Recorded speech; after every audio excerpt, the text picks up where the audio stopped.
Praise the Lord. கர்த்தருடைய பரிசுத்த நாமத்தினாலே உங்கள் கூடியிருக்கிற யாவரையும் இயேசுவின் நாமத்தினாலே நான் வாழ்த்தி வரவேற்கிறேன். இந்த நாளில் கூட சில காரியங்களை நம்ம வேதத்தின் மூலியமாக பார்ப்போம். இந்த உலகத்தில் பார்த்தீங்கன்னா தேடல் உள்ளவங்க அநேகம் பேர் இருக்கிறாங்க. ஒவ்வொருத்தருக்கும் ஒவ்வொரு தேடல் இருக்குது இல்லையா? இப்போ ஒரு வாலிப பிள்ளைங்க என்ன தேடுவாங்க? நான் ஒரு நல்ல காலேஜாக படிக்கணும், அது படித்து முடித்தவங்க எனக்கு ஒரு நல்ல ஒரு வேலை கிடைக்கணும்.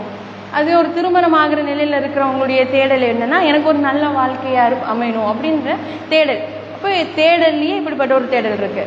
அடுத்தது பார்த்திங்கன்னா அதுவே பார்த்திங்கன்னா எந்த வேலையுமே சும்மா இருக்கிறவங்க என்ன பண்ணுவாங்கன்னா ஃபோனில் வச்சுட்டு தேடிட்டு இருப்பாங்க. அவங்க என்ன தேடுவாங்கன்னே தெரியாது.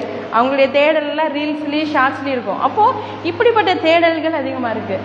அதுவே பார்த்திங்கன்னா இந்த சர்ச்சுக்கு போகிறவங்களுடைய தேடல்லாம் என்னென்னு பார்த்தீங்கன்னா ஒரு ஆசீர்வாதமான ஒரு வார்த்தை, செழிப்பான ஒரு வார்த்தை வரும்போது அதை தான் தேடுவாங்க. பாவம், இந்த பாவம் செய்யாத, நீ இந்த தவறு செய்யாத அப்படின்னு சொல்லும் பொழுது அவங்களுடைய தேடல் அது இல்லை. எனக்கு ஆசீர்வாதமான வசனம் கிடைக்கணும், என்னுடைய சூழலுக்கு ஏற்ற மாதிரி ஒரு வார்த்தை அமையணும்னு சொல்லிட்டு அவங்களுடைய தேடல் அப்படி இருக்கும். அதுவே ஆவிக்குரியனுடைய தேடல் என்ன அப்படின்னு பார்த்தீங்கன்னா, ஒரு மனுஷன், ஆவிக்குரிய மனுஷன் சில பாடுகள் போராட்டங்கள் வரும்பொழுது அவங்க சோர்ந்து போயிடுவாங்க, அவங்க உடஞ்சு போயிடுவாங்க.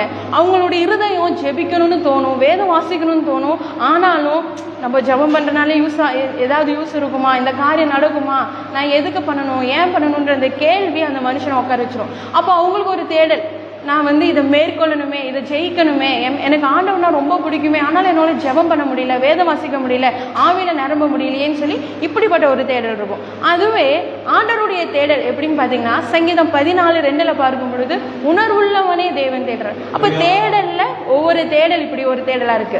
இந்த ஆவிக்குரியனுடைய தேடலுக்கான ஒரு சில ஆலோசனைகளை நான் பேச விரும்புகிறேன்.